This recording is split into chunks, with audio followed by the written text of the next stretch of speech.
Hi guys, for today's video, I'm addicted to Katlo. For today's video, I'm just gonna say Tagalog word, one Tagalog word. I wanna be, gusto ko maging sikat. Sana Atikat mapansin mo ko. Wala kasi ako.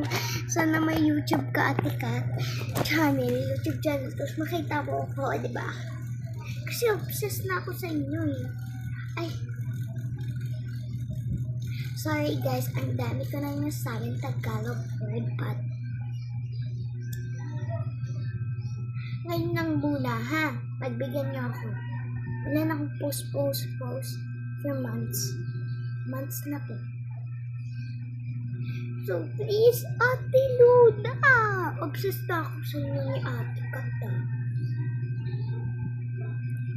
Ate Kat?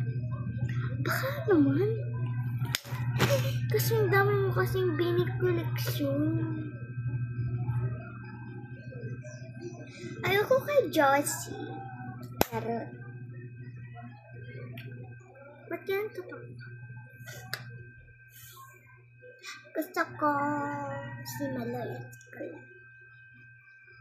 Ang Maloy si Ate Kat. Ang Stacy. Ang Colette. Alam ko sino. Ate Luna. Pero fan ko pa rin si Joycey. Kayo talaga. Please guys, i-mention nyo naman si Ate Kat at si Ate Luna.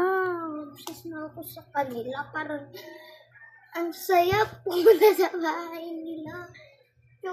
Gusto ko namin sa mga bini. Pagbigyan nyo naman ako. Ganito lang. Isa lang araw ha. Pagbigyan nyo ako please. Bala na nga kayo, basta addicted na ako sa inyo. Bye-bye! Wala kasi akong TikTok account sa bahay.